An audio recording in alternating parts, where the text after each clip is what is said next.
¿Está bien, no? Sí. Bueno, nosotros vamos a iniciar hoy el bloque de la fisiopatología del sistema hematopoyético.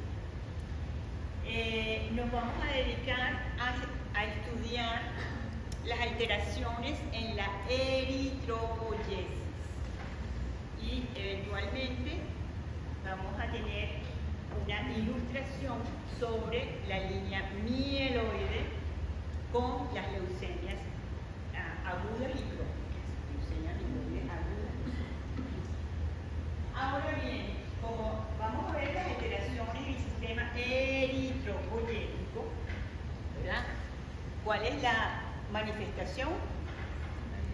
Anemia. La anemia es una enfermedad. ¿Qué piensan? Es una enfermedad, una patología, ¿no? ¿Qué es? Es una condición, es un signo, porque lo puedes medir. Sacas la sangre y ves que tiene disminuida la concentración de hemoglobina. Es decir, la capacidad que tiene el organismo de llevar oxígeno a los tejidos. ¿Correcto? Bueno, eso lo llamamos anemia. Las causas, lo que condiciona esa anemia pueden ser múltiples y pueden estar ubicadas en distintos momentos de lo que es la eritropoyesis. Y eso es lo que nosotros vamos a revisar. Entonces, en primera instancia, bueno, como dice aquí, esas anemias las podemos clasificar de distintas formas, ¿verdad? Desde el punto de vista morfológico.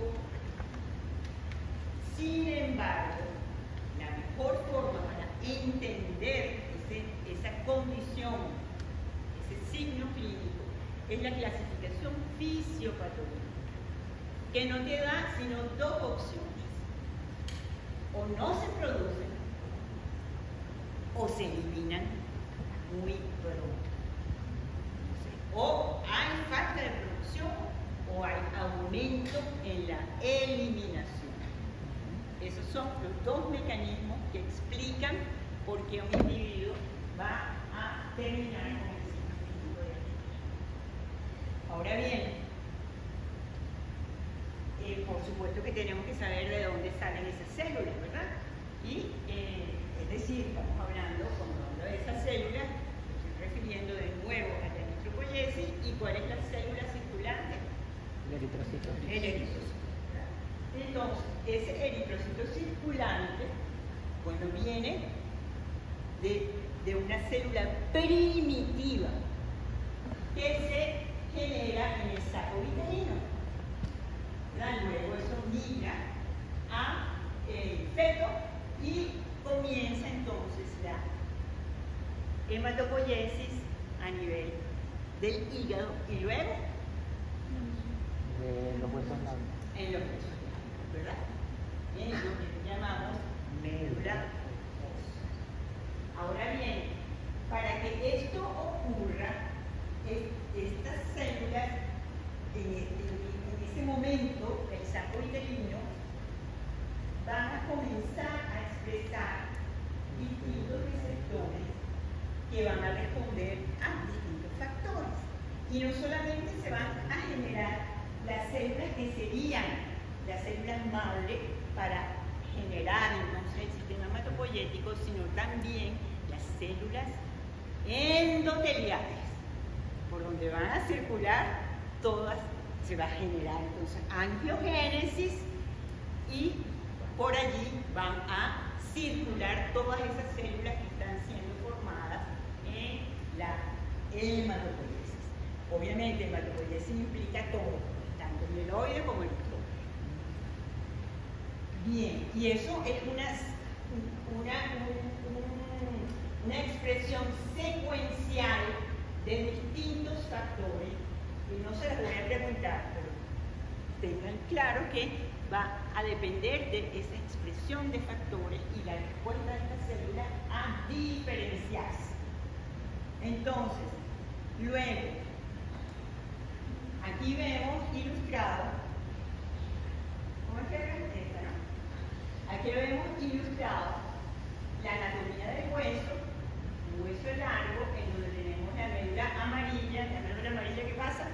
porque se convierte en tejido adiposo. Y la médula roja, donde está ocurriendo la hematopoiesis. Aquí vemos donde obviamente vemos todos estos distintos tipos celulares, glóbulos rojos, blancos y plaquetas. Ahora bien, una vez generadas en estos focos hematopoyéticos en médula ósea, salen. ¿Por dónde van a salir esas células maduras? De la médula ósea, del hueso. ¿Cómo salen? ¿Salen por el lado arterial o salen por el lado venoso? Salen por el lado venoso. Correcto. Y aquí lo vemos en este seno venoso con ya las células que han salido de médula ósea hacia la circulación. Y como les dije, la hematopoiesis depende de una célula madre. O sea, ¿tienen el concepto de célula madre? Sí. ¿Verdad? ¿Cuál es la célula madre, madre, madre? Porque esta es una madre ya medio diferenciada. El cigoto. El blastocito. ¿Verdad? Esa es la verdadera madre que va a dar De todo tipo de. completamente todo. Entonces, estas son pluripotenciales y son células madres hematopoyéticas, ¿verdad? Que están en médula ósea. Ahora bien, si esa célula madre, como vimos en la lámina anterior, está respondiendo a diferentes factores que la inducen, que hacen que se expresen genes que conduzcan a su diferenciación, ¿qué pasaría si todas se van y se diferencian? Ya, eventualmente no quedaría más células. Nos quedaríamos en la plaza, ¿verdad? Nos quedaríamos sin nada. Entonces, no pasa eso, ¿verdad? Sino que hay un proceso que se llama autorrenovación, que permite mantener un pool de células madres no solamente en médula ósea, hay células madres distintos para el endotelio, en fin. Pero bueno, volvamos al sistema hematopoyético. Este sistema permite entonces la renovación de ese pool. Ahora, ¿cómo se renueva? O sea, ¿cómo hace? Porque no todas las divisiones que realiza la célula madre van a dar una célula diferenciada, sino que algunas de esas divisiones se van a mantener como células madre. Exactamente. Entonces, la célula madre va a dividirse de dos formas. De una forma que la llamamos simétrica, es decir, yo y otro igualita a mí. O asimétrica, yo y una común, que va a diferenciarse. Esos mecanismos son bien complejos. Todavía estamos dilucidando los mecanismos finos que definen entonces la capacidad de diferenciarse o de autorrenovarse. Y bueno, obviamente también va a depender de factores ambientales, ¿verdad? Si hay una condición de hipoxia, va a exigir, ¿verdad?, que haya una proliferación, entonces que haya más células diferenciadas. Aquí les puse este factor, timosina D4, una proteína que favorece la autorrenovación, favorece la angiogénesis, es decir, la formación de vasos sanguíneos. Por lo tanto, no solamente el timosina D4, otra enorme cantidad de factores permiten entonces mantener ese pool de células madres indiferenciadas. Sin embargo, en función de la ubicación en médula ósea y del foco de esos islotes sanguíneos o islotes hematopoyéticos, van a responder no solamente a factores solubles, sino también a factores de la matriz extracelular. Eso es lo que denominamos estroma. Y ese estroma está conformado por distintas células que están sintetizando factores a los cuales pueden responder estas células madres para diferenciarse entonces hasta su línea correspondiente. Y a medida que ellas se van diferenciando y respondiendo, van perdiendo o apareciendo receptores. Entonces, y las células madres, por ejemplo, característicamente expresan CD34 positivo. Ese es un marcador de célula madre. No es el único, pero es un marcador de célula madre que, además de CD62, CD11 integrina, que ustedes la conocen, el CD117, que es el receptor para factores de crecimiento, y a medida que ella va diferenciándose desde progenitores, las dos líneas, está la línea linfóide y la línea mieloide, a medida que se van diferenciando, formando estas unidades formadoras de colonia, van entonces expresando otro tipo de receptor. Y por ejemplo, las unidades formadoras de colonia, BERS, comienzan a expresar receptores para eritropoyetina, para transferrina, para fibronectina, y así esto va determinando su compromiso con una línea específica del sistema materno. ¿Vamos bien? Sí. Ok. Entonces, bueno, esto no es para que se lo aprendan tampoco. Okay, perdón. Sino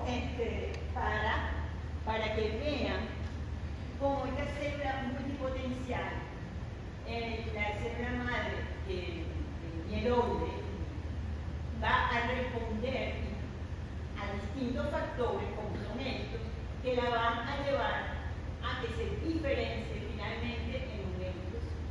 Y ven el papel fundamental de los factores de crecimiento y de las interleuquinas. Entonces, por ejemplo, la interleuquina 3 es fundamental en todo lo que tiene que ver con la diferenciación de las células madres hematológicas. Hay una enorme cantidad de factores que finalmente definen la línea hacia donde va a terminar ese progenitor, ese precursor. Y viéndolo ahora un poquito más así, en detalle, vemos aquí factores de crecimiento, ¿verdad? Que los vemos aquí en azulito, o interleuquinas, factores, digamos, externos. Eritropoyetina, interleuquina 3, factores estimulantes de colonia. Vemos factores de transcripción, como son estos, GATA2, GATA1, Q1 y microARN. Todos estos componentes definen hacia dónde se va a ir. Si se va a ir hacia la línea eritroide, si se va a ir hacia la línea mieloide, si se va a autorrenovar o si va a seguir su diferenciación. Entonces aquí, en un ejemplo sencillo, vemos cómo, por ejemplo, esta U1, Q significa purina, está enriquecido en purina. ¿Quiénes son las purinas? Agonina y adenina. Ajá, muy bien. Ok, entonces, este factor de transcripción es capaz de inhibir la diferenciación de esta, que es multipotencial, hacia esta, que es una unidad formadora BERS, que sería la inicial antes de las unidades formadoras de colonia eritroide. ¿Correcto? Ustedes vieron sangre en fisiología, ¿no? Ok. GATA2 es un factor de transcripción que favorece la autorrenovación de estas células. Favorece la autorrenovación de esas colonias, unidades formadoras de colonia. Y GATA1, por el contrario, reprime a GATA2 para favorecer la diferenciación. Y por ejemplo, este microRNA inhibe acá la acción de estos factores de transcripción. Por lo tanto, libera esto también, libera esta señalización. Entonces, por ejemplo, cuando Q1 está muy elevado, hay alta concentración del factor de transcripción y baja concentración de GATA2, esta célula se va hacia la línea mieloide. Cuando pasa lo contrario, bajo Q, alto GATA2, se va hacia la línea eritroide. Para después reprimir un poquito aquí y continuar la diferenciación hasta tener mis eritrocitos maduros. ¿Verdad? ¿Estamos bien? Sí. Ok. Desde que estoy empeñada. Bien, aquí simplemente para ver cómo la rapidez en que está ocurriendo el ciclo celular puede también favorecer. Si es muy rápido, se favorece la división de estas células madres hacia los progenitores eritroides. Y del mismo modo, estos entonces que ya pasaron a ser unidades formadoras de colonias eritroides, cuando esto va, también se estimula esta división celular, este ciclo celular. Aquí hay regulación positiva del CD71 y regulación negativa de estos dos factores. Fíjense que aquí tienen a Q otra vez. Se regula negativamente y se favorece la línea eritroide. ¿Ok? Entonces, diferenciación terminal de la línea eritroide. Esto es para que tengan en cuenta que depende del mantenimiento de la homeostasis, ¿verdad? Que son procesos que están altamente regulados por el microambiente y que cuando eso se desregula, entonces uno tiene los problemas que podemos ver luego. Y aquí estaría ¿cómo se llama? La evolución de una célula madre hematopoyética hasta un eritrocito. Ahora bien, ustedes conocen las células anemias macrocíticas, ¿verdad? Sí. Hablando desde el punto de vista morfológico. Y ustedes creen que son macrocitos, ¿por qué serán grandes? Porque no se dividen. Exactamente. Porque son grandes, pero comieron bastante. Que son grandes porque no se dividen. Porque no se dividen. Muy bien. Ahora, tenemos también que considerar cuáles son los estímulos que llevan a que se active la eritropoyesis. Uno de esos estímulos, ¿cuál es? La hipoxia. Exactamente. Si usted se va para allá, para el páramo, o incluso aquí mismo, si va para los altos de Pipe, para Libic, en unos días ya tiene más glóbulos rojos. Por eso la gente del páramo es rosa ahí. Exacto. Entonces hay un estímulo, se estimula la eritropoyesis porque se requiere una mayor capacidad de transporte del oxígeno a los tejidos. Y como revisamos en una clase de agentes físicos, es que hay menos oxígeno en la altura. No, está menos presión. Exactamente, es un problema de presiones. Bien, entonces, ¿qué tiene que ver la hipoxia? Existe un factor que se llama factor inducible por la hipoxia, factor de transcripción, que es un dímero, o sea, son dos proteínas. Una que se sintetiza, que está acá, la subunidad alfa, y la otra es la subunidad beta. Esta es constitutiva, ella siempre está ahí. Y esta se sintetiza, pero si yo estoy en normoxia, la llevan al proquesoma, no la retienen. ¿Cómo es ese cuento? Bueno, ella se sintetiza, luego se hidroxila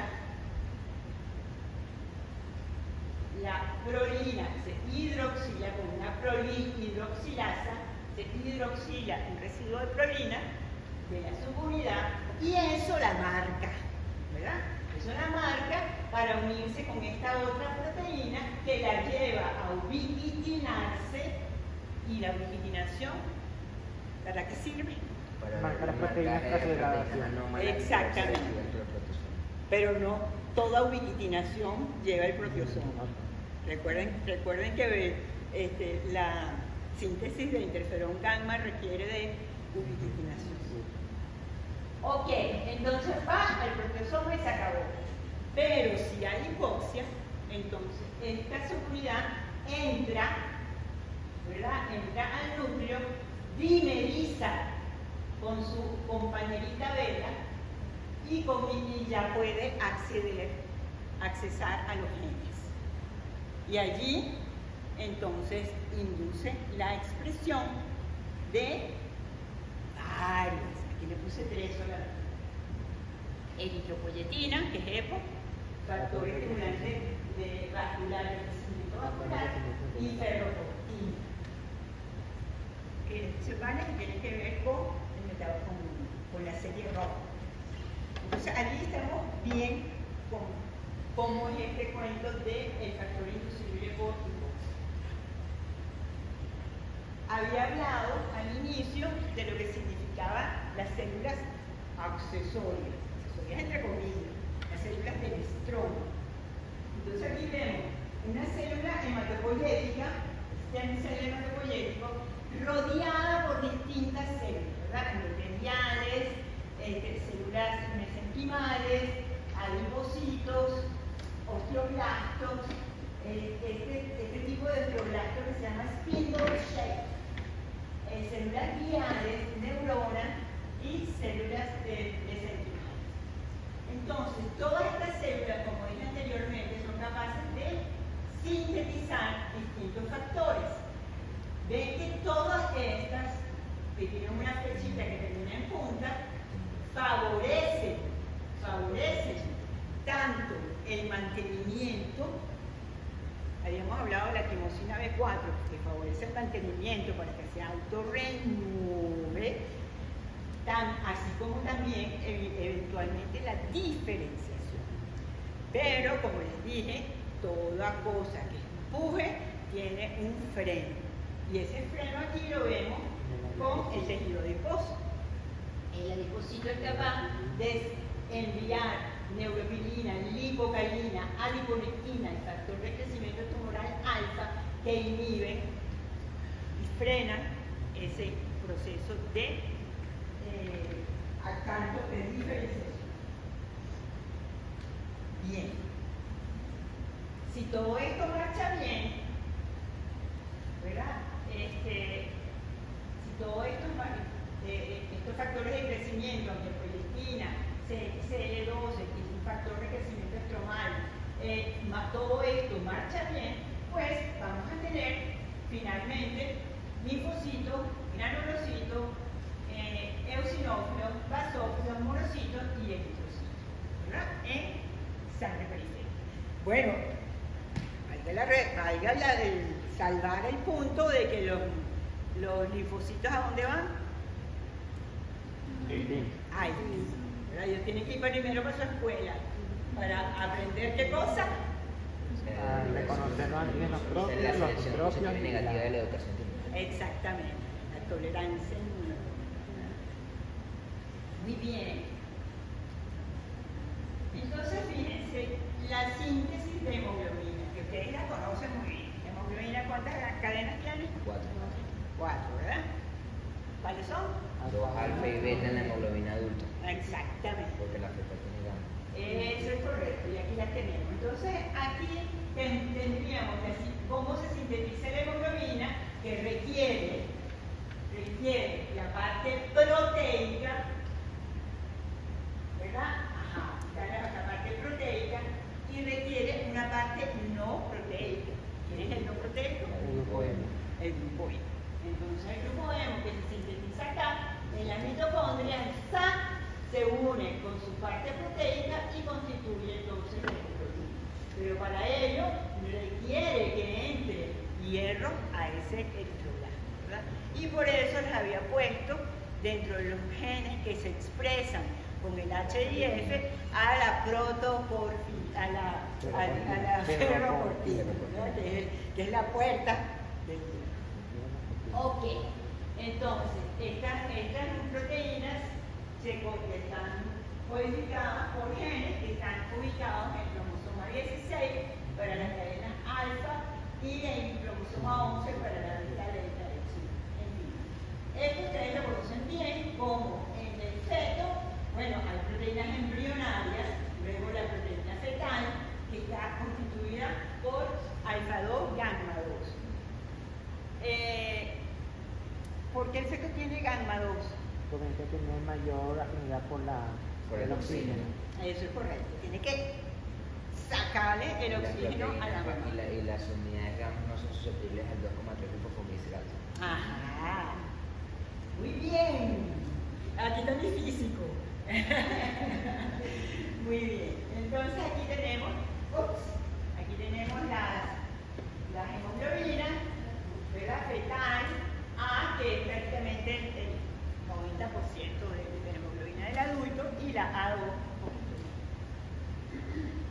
Bien, entonces, habíamos hablado de la clasificación fisiopatológica de la anemia y habíamos dicho que o bajaba la producción o aumentaba la eliminación, ¿verdad? Y los mecanismos que explican por qué baja la producción están señalados acá. Esa baja de producción puede estar afectando, uno, a la célula madre, ¿verdad? Que llamamos progenitora. Esta, si se afecta a la progenitora, esto me conduce a aplasia. ¿Qué es aplasia? Que no hay. Exacto, que no hay células hematopoyéticas. Y esa aplasia puede ser pancitopénica, es decir, que implique a todas las líneas celulares, ¿verdad? Y eritroides. O puede ser pura roja, que la alteración esté en la célula madre hematopoyética roja, que conduce a la línea roja. Y hay producción adecuada de nitrófilo, basófilo, en fin, la línea biológica. Bien, entonces tenemos claro que se puede afectar a la célula madre conduciendo a aplasia. Por supuesto, si no hay madre, no hay hijo. Pero el defecto puede estar en el precursor.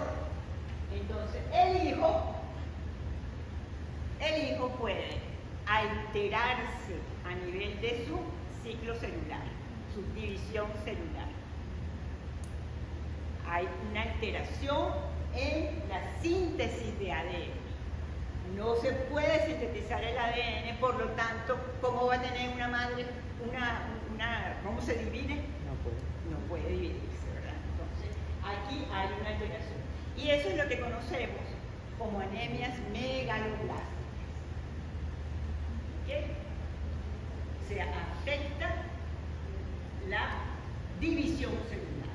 Y fíjense que aquí, quiero hacer ya de una vez la aclaratoria, que las anemias megaloblásticas son macrocíticas. Es decir, hay un... Eso es correcto. Entonces, por ello, es mejor que ustedes tengan la clasificación fisiopatológica. Entonces, si está alterada la síntesis de ADN, estamos hablando de una anemia megaloblástica. Luego, tenemos que no se dividió la célula, perfecto, tengo mi hija, pero no se puede sintetizar. ¿Cuál es el papel de un eritrocito? Fundamental. Exacto. Y entonces no se puede sintetizar la hemoglobina. Hay un problema en la síntesis de la hemoglobina. Y esas son las anemias que llamamos hipocrómicas. ¿Okay? ¿Quién le da el color rojo al eritrocito? La hemoglobina. ¿Verdad? Muy bien. Y hay otro mecanismo muy bien. Ese es por el el lado de falta de producción. Por el lado de aumento en la eliminación puede ocurrir, si están eliminándose, ¿por qué se elimina? Bueno, porque se rompen, ¿verdad? Entonces se pueden romper afuera o adentro de la médula, ¿verdad? Entonces, esa hemólisis puede responder a un problema del glóbulo rojo. Él tiene un problema. ¿Listo? Esas son, las llamamos intra, porque es de él, intracorpuscular, ¿verdad? Y puede ser la membrana, puede ser la hemoglobina, pero ya por la parte no es que no se sintetice, sino que la síntesis es incorrecta y produce hemólisis, o puede ser que falten enzimas.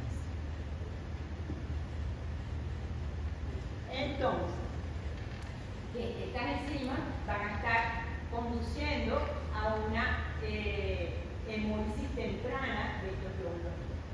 Pero el defecto puede estar afuera, o sea, nada que ver con el eritrocito. El defecto puede estar fuera del eritrocito y por eso lo llamamos extracorpuscular. Y bueno, puede ser secundario a drogas, tóxicos, hiperestrenismo, infecciones, en fin, muchas causas pueden conducir a una hemólisis que no tenga nada que ver con el eritrocito como tal.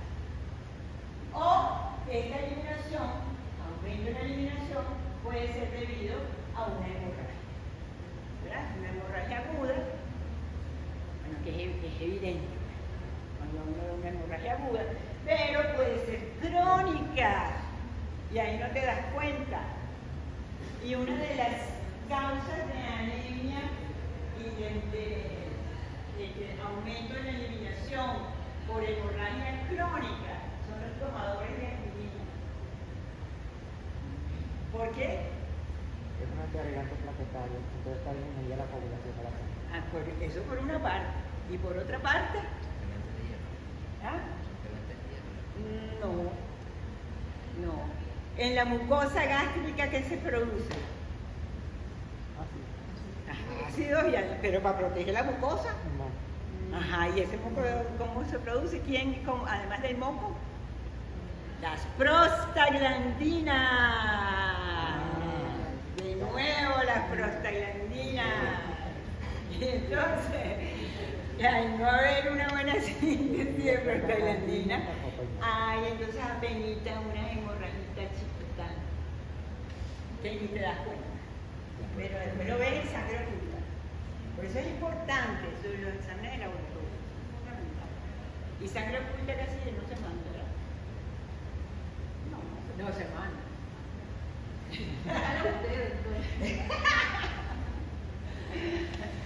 Ok, bien. Entonces ahorita nosotros vamos a concentrarnos en esta parte. ¿De acuerdo? Y para ello vamos a ver a los progenitores. Esto sería una médula ósea normal, ¿verdad?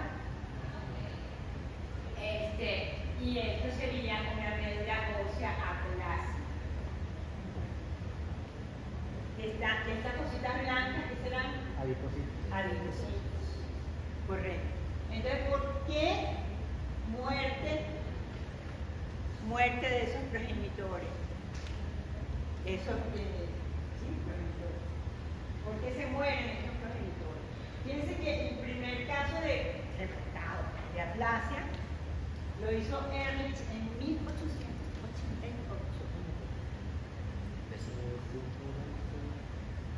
Y esta causa de suicidio de los progenitores puede ser congénita o adquirida. Bueno, congénita o genética también. Porque congénita pues que duran no necesariamente sea de transmisión. ¿Ok? Nacer con un defecto congénito pero que no ha sido heredado.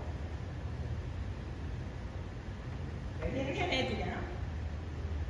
O la tienen heredada. Entonces, fíjense, la médula ósea aplásica se ve así. Y yo estoy poniendo aquí reemplazo graso. Y no normalmente por allí, no sé si en algunos libros dicen infiltración, pero en realidad no es que está infiltrada, sino que los mismos adipocitos de allí proliferan por la condición que llevó a la destrucción de las células madre hematopoyéticas. Entonces, aquí estas células madre mesesquimales del estroma, ¿verdad?, no son capaces de mantener a esas células madre hematopoyéticas y hay muerte de esas células. En general, se ha visto que hay represión de GATA2. Ya acabamos de decir que GATA2 es un factor de transcripción crítico para la autorrenovación. Entonces, y hay sobreexpresión de PPAR gamma. PPAR gamma es prácticamente que el maestro de la lipogénesis. Entonces, se induce, al estar bajo GATA2, alto PPAR gamma, proliferan los adipocitos. Y ahí, por eso hay este reemplazo. La célula CD34, esta condición es lo que puede explicar el reemplazo graso en la médula ósea. Ahora fíjense, esta es una médula con fibrosis. Entonces, allí hay aplasia. ¿Por qué no lo llamo eso aplasia? Eso es aplasia. Tampoco la médula está funcionando, está fibrótica. Pero no es aplasia. Lo puedo decir. ¿Por qué? Porque hay hematopoiesis extramedular, cosa que no hay en las aplasias. Entonces, la fibrosis, la mielofibrosis, no se llama aplasia. Y bueno, y esto es un problema. Entonces, aquí aparece un clon de células madres que es productora de factor de crecimiento y derivado de plaquetas, de factor transformante beta, de factor de crecimiento epidermal, de factor de crecimiento fibroblástico. Y esto está relacionado con mutaciones, en este caso con TGATA1. Como resultado del anterior, proliferan los fibroblastos y hay fibrosis. Voilà. Entonces, ya en la anemia aplásica, en donde no hay hematopoiesis extramedular, ¿verdad? Como dijimos, Erich realizó el primer reporte de una falla súbita y completa de la médula ósea. Si uno hace un aspirado, se ve que hay ausencia marcada de la CD34 positiva.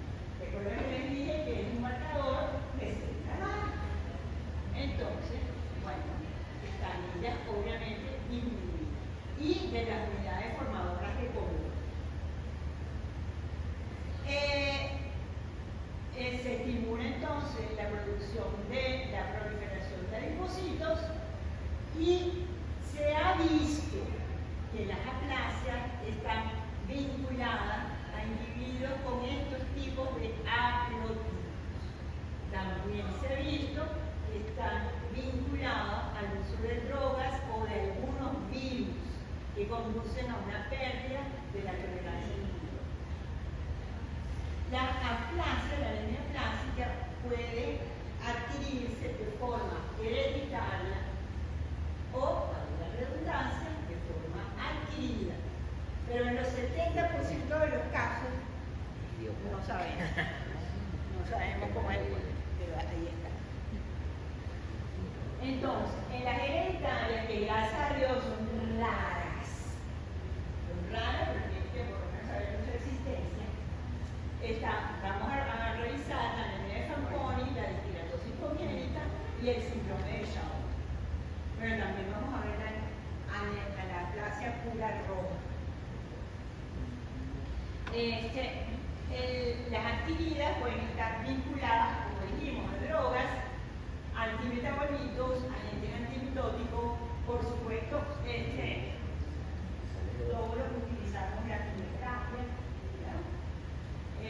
sales de oro, radiación, agentes químicos, incluyendo insecticidas, virus, y este señor es bien patogénico, y a veces el embarazo puede hacer, pero es transitorio. Y también hay otra condición como la hemoglobinuria paroxística nocturna,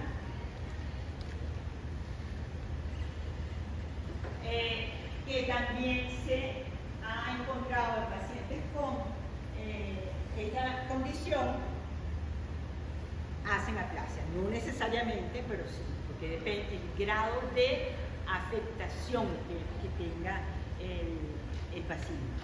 ¿Saben lo que es esto, no? Ya esto lo vimos en inflammation.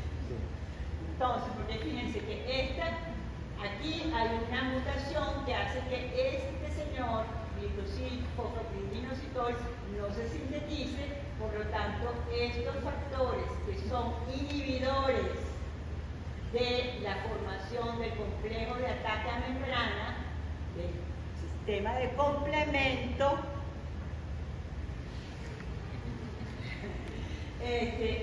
ataque y mate. Y si eso está pasando en médula ósea, también puede acabar con los progenitores.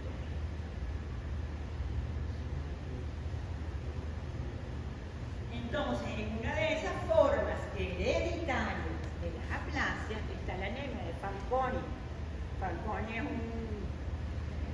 un colega de su profe, un paisano de su profe. Giulio, ¿cómo es Giulio, no? Giulio Fanconi. Giulio Fanconi, ella le describió Guido, no es Giulio, es Guido. Guido Fanconi la describió en 3 mellizos, ¿verdad? Y en el 92 se encuentra la mutación de FAC2, pero ya se han descrito 23 mutaciones que conducen a esta alteración. Y también se ha implicado a la epigenética, cambios epigenéticos que puedan afectar, porque la epigenética en el caso en este caso en particular, en los progenitores, pudiese afectar la flexibilidad del ADN, alterando por metilación, alquilación, en fin, por cambios en el ADN que no son mutaciones, que se abran o se cierren y que los factores de transcripción no se puedan pegar a su sitio para inducir la expresión o la represión de ciertos genes. Eso por ello aquí no tenemos claro, pero eso puede pasar, ¿verdad? Y entonces, ¿cuál es el mecanismo? Bueno, ustedes bien saben que normalmente se buscan cruces del ADN como está ocurriendo aquí sentadito donde estamos nosotros, ¿verdad? Pero no vamos a terminar con una aplasia. ¿Por qué? Porque hay un mecanismo de reparación que reconoce y repara. El problema es que ese mecanismo de reparación, en cuanto se detecta que hay un daño al ADN, se para el ciclo celular, ¿verdad? Y vienen los mecanismos de reparación. ¿Qué ocurre? Que este complejo está mutado, es un complejo que compromete a varias proteínas y que debe de nuevo ubiquitinarse. Y fíjense que aquí no es para ir al proteasoma, aquí es para acceder a este locus de reparación, que está bien vinculado a estos dos genes, los BRCA. ¿Saben cuáles son? Breast cancer. Bueno, ok. Y una vez que esto se compleja, comienza la reparación del ADN y se acabó el cuento, ¿verdad? Seguimos. Por ello, pacientes con Fanconi también susceptible a hacer cáncer de mama. Entonces vemos cómo es el mecanismo de estar alterado. Está alterado el mecanismo normal de reparación del ADN. No se puede ensamblar el mecanismo por mutación en alguna de estas proteínas que impiden la ubiquitinación y la translocación hacia este locus que va a activar los mecanismos de reparación. Y aquí es como veríamos una anemia de Fanconi en sangre periférica. Otra forma hereditaria es la disqueratosis congénita. Esta condición está asociada al cromosoma X, pero también hay una forma autosómica que implica al gen T. Estos son genes que tienen que ver con la telomerasa. Entonces, si la mutación afecta a esta proteína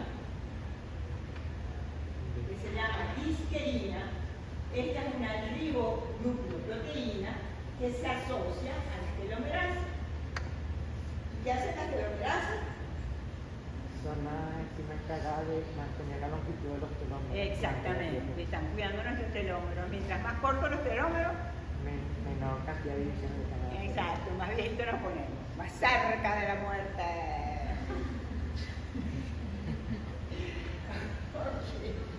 Alargarse esos telómeros.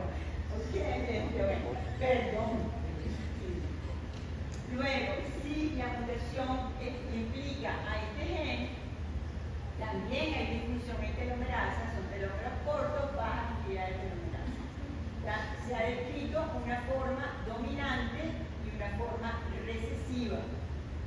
Esta forma dominante implica a estos genes que codifican componentes del RNA del complejo de la telomerasa. Y una forma recesiva que se asocia a mutaciones en estos genes que son requeridos para el mantenimiento de los telómeros y la biogénesis de los virus. Entonces, allí tenemos de nuevo cómo una mutación va a conducir a una proteína anómala que va a alterar la función de la ribosoma. Esto se llama ribosomopatías. Y en esta disqueratosis tienes el defecto primario. Todos estos genes que están afectando la función de la telomerasa, o estos genes que afectan la regulación de la actividad, o fumar, flujo ultravioleta, infecciones, que son factores ambientales, conducen a una pérdida acelerada de los telómeros que va a alterar, va a disminuir la población de células madre y falla medular. Muerte prematura de las células maduras y también van a haber manifestaciones no hematológicas, como la vamos a ver en la siguiente slide. Esta acelerada pérdida de telómeros obviamente conduce a una inestabilidad de los cromosomas, como también pasa en Fanconi, los cromosomas son inestables porque no se pueden reparar. Y hay una susceptibilidad a cáncer. Y esto sería como se ve clínicamente un paciente con disqueratosis congénita. Como ven, alteraciones en las mucosas, en las uñas. En fin, no solamente está afectado el sistema hematopoyético. Otra forma, ¿verdad?, de aplasia hereditaria es el síndrome de Shauman-Diamond. En este síndrome, recuerdan la lámina del estroma. El estroma son las otras celulitas que ayudan a la autorrenovación y a la diferenciación. Entonces hay una disfunción del estroma y de la célula madre. Está alterado este gen, este gen se llama como la patología, el síndrome de Baumann, Schaumann-Diamond síndrome. Y esto induce entonces apoptosis vía fase. Esta condición puede heredarse de forma recesiva y conduce a eritropoyesis inefectiva. ¿Qué significa eso? Se están produciendo, pero menor o alterado. Y se mueren dentro de la médula. Por eso se llama inefectiva. Porque hay una eritropoyesis, pero se mueren dentro de la médula. Okay. No se mueren afuera, no se guisan afuera, no se mueren afuera. Ok, entonces, desde el punto de vista clínico, estos pacientes tienen baja estatura, hay también, característicamente, hay alteración del páncreas exocrino, tienen esteatorrea, y esta proteína también juega un papel en la biogénesis del ribosoma y en la estabilización del uso endógeno. Entonces, falla el estroma, no se mantiene la CD34 positiva y se reducen en número. Aumenta la expresión de P53. ¿Tienes P53? Es una de las proteínas que regula el ciclo celular. Exactamente, y que conduce a apoptosis. Si no puede hacer más nada, apoptosis. Ok, entonces aumenta la apoptosis y son recurrentes las infecciones porque hay neutropenia. Gracias a Dios, este pacientico sí se remitió luego de un trasplante de médula. Ok, entonces, ¿con qué hora es? 1:59. Como que a 1:59, ok. Bueno, chévere. Terminamos con la plaza roja, pura roja. Y la plaza pura roja ahora solamente es el eritroblasto, ¿verdad? El proeritroblasto, el que se afecta. Entonces, fíjense que aquí, miren, los pronormoblastos gigantes. Este es un aspirado a médula ósea que uno ve todo lo demás bien madurándose adecuadamente, pero el pronormoblasto está gigante. Aumenta la hemoglobina fetal y aumenta el folato y el B12 y la B12. ¿Por qué será que aumentan? Porque no se usan, ¿verdad? Entonces, y eso lo vamos a ver adelante, tanto folato como B12 se requiere para la división celular. Entonces, esta aplasia pura roja es también una ribosomopatía autosómica dominante y en algunos casos está ligado al cromosoma X. El factor de transcripción GATA1. Hay un empalme alternativo de un gen que está involucrado en el metabolismo del hierro. Entonces, uno entiende claramente por qué está afectada toda lo que tiene que ver con la eritropoyesis. Como dijimos, ausencia selectiva de los progenitores eritroides fue descrita inicialmente en 1936, como daño de las células madre eritroides en el útero. Pero también hay otras causas: infecciones, artritis reumatoidea, lupus eritematoso, timomas, drogas, anticuerpos anti-eritropoyetina, que me puede conducir a específicamente tener afectada la línea roja. El parvovirus, por eso le decía yo que el parvovirus es bien malo, porque tiene un gran trofismo por los progenitores eritroides. Un gran trofismo. Y lo vemos aquí. Entonces, el mecanismo que conduce a esto, como dijimos, hay una alteración en la biogénesis, en la función del ribosoma, evolución estrés ribosomal, aumento de P53, lo que conduce al resto del ciclo celular y a apoptosis. Entonces, aquí uno ve que en este extendido no hay precursores epitopes, hay precursores mieloides, linfoides, ok, pero no hay. Estos parecieran, pero no son linfocitos. Entonces, como dijimos, es una ribosomopatía autosómica dominante. Y aquí, para concluir, hay un entrecruzamiento entre las tres condiciones, que bueno, exceptuando Fanconi, las tres ribosomopatías, ¿verdad? De la daño-taxanemia, el síndrome de Schaumann y la esclerosis congénita.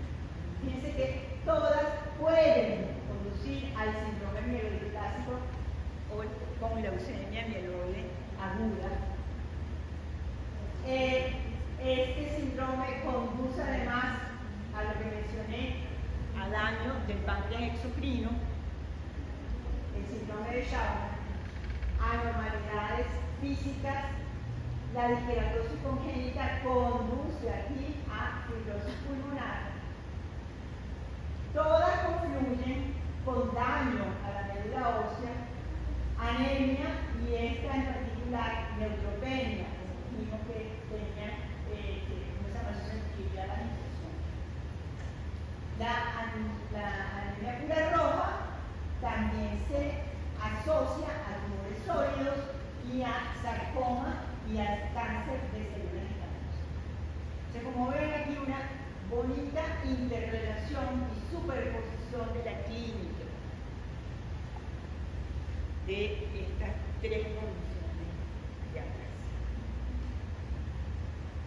Bueno, y voilà, c'est tout pour aujourd'hui.